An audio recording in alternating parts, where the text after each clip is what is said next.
अस्सलाम वालेकुम dear YouTube family. उम्मीद है आप सब बिल्कुल ठीक होंगे, खैरियत से होंगे। आज मैं सोच रही थी कि हम औरतें घर में अपना हर काम अपनी मर्ज़ी से करती हैं, अपनी सहूलत से करती हैं। जब जहाँ दिल चाहता है अपना काम रोक लेती हैं, चाय का कप लेके बैठ जाती हैं, खूब आराम करती हैं। जब मूड होता है कहीं घूमने निकल जाती हैं, जहाँ दिल चाहा कोई भी काम स्टार्ट कर दिया, जहाँ दिल चाहा कोई भी काम रोक लिया। लेकिन कभी आपने सोचा है कि हमारी ज़िंदगी का साथी हमारा शौहर, जो ख़ुद से ज़्यादा हमारे लिए जीता है, रोज़ नई हिम्मत करता है और अपने काम पर निकल जाता है, जिसकी अपनी एक लगी बंदी रूटीन है, जिससे वो चाह के भी कभी नहीं हट सकता, क्योंकि उस इंसान की प्रायोरिटी हम होते हैं। उसे अपने आराम और सुकून से ज़्यादा अपने बीवी बच्चों की ज़रूरियात और ख्वाहिशों का ख़्याल होता है। उनकी हर सुबह एक नई जिम्मेदारियों के बोझ से भरी होती है। सुबह से शाम तक, फिर रात तक वो हमारे लिए मेहनत करते हैं, उन जिम्मेदारियों को पूरा करने के लिए मेहनत करते हैं। हमें चाहिए कि हमसे जितना पॉसिबल हो उनको स्ट्रेस फ्री रखें, छोटी छोटी चीज़ों के लिए उन्हें परेशान न करें, उनकी ज़िम्मेदारियों को बांट लें। हमें उनके लिए ऐसा बनना है कि घर उनके लिए सबसे पुरसुकून जगह हो। फजर की नमाज़ के बाद कपड़े प्रेस कर लिए। कपड़े प्रेस करने के बाद मैं आ गई किचन में। यहाँ मैंने पहले आटा गूँधा, अब मैं बनाऊँगी इसके बाद पराठे। ताज़े आटे के पराठे वैसे भी बड़े क्रिस्पी और मज़ेदार बनते हैं, तो बस इसलिए मेरी कोशिश थी कि मैं सुबह ही उठ के आटा गूँधूँ और साथ साथ पराठे बना लूँ। मेरे ट्रायंगल पराठे देख के आपको हंसी आ रही होगी, लेकिन असल में आपकी बहन को गोल पराठे बनाने नहीं आते। शुरू से बस अम्मी को भी ट्रायंगल पराठे बनाते ही देखा है, तो बस फिर वहीं से हमने भी ट्रायंगल ही सीख लिए। तो बस फिर अब वही प्रैक्टिस बन गई।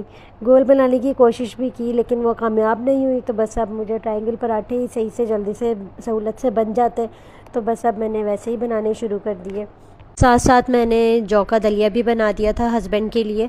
असल में वो अंडा पराठा इतना शौक़ से खाते नहीं, वो या तो चपाती खा लेते हैं अंडे के साथ, या फिर मैं दलिया या कोई साबूदाना वगैरह साथ में एक्स्ट्रा बना लेती हूँ, तो वो चीज़ें भी साथ में खा लेते हैं वो।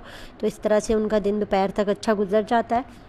आज का हमारा दिन हमारे घर के उस मर्द के नाम है जो पहले बेटा बनकर, फिर भाई बनकर और फिर शौहर और बाप बनकर ख़ुद को बहुत पीछे छोड़कर हमारे लिए दिन और रात मेहनत करने में कोई कसर नहीं छोड़ते कि कहीं कोई कमी हमारे सुकून और ख़ुशी में ना रह जाए। अपनी ड्यूटीज़ को पूरा करते करते वो कभी नहीं कहते कि वो थक गए हैं या उन्हें और काम नहीं करना या वो आराम करना चाहते हैं, लेकिन ये हमारी ड्यूटी है कि हमने उन्हें अप्रिशिएट करना है, उन्हें एक्नॉलेज करना है। हमने उन्हें बताना है कि वही हमारे सुपर हीरो हैं, वही हमारे किंग हैं, हम उनकी बेहद कदर करते हैं और उनके बग़ैर हम कुछ भी नहीं। ये इब्राहिम भाई की अपनी ड्यूटीज़ चल रही थी। उन्होंने दराज से सारे बाउल निकाल निकाल के सोफ़े पे जमा कर दिए थे, और मरियम और आयशा, वही बेटियों वाली बात है, वो दोबारा सारी चीज़ें उठा के दराज में अपनी जगह वापस रखनी थी। यहाँ मैंने आज उबले हुए अंडे और आलू बनाए।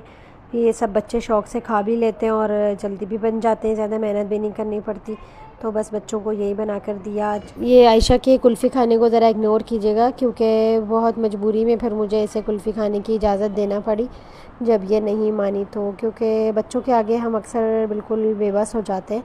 ये हमारी कोई बात नहीं समझते, कोई नहीं सुनते। ये मैं यहाँ शाम की चाय बना रही थी। मैंने आपको शायद पहले किसी व्लॉग में बताया होगा कि हम वाइट शुगर बिल्कुल इस्तेमाल नहीं करते, तो आप भी कभी देखिएगा जब आप शक्कर वगैरह या गुड़ से चाय बनाएं तो उसका कलर और उसका जो जायका आता है ना, और जो गाढ़ी गाढ़ी चाय बनती है, उसका कोई बिल्कुल जवाब नहीं। तो ट्राई कीजिएगा, इंशाल्लाह फिर बताइएगा, और अपना ख्याल रखिएगा। इंशाल्लाह फिर मुलाकात होती है किसी नए टॉपिक, नई सोच के साथ। तब तक के लिए अपना ख्याल रखिएगा। अल्लाह हाफ़िज़।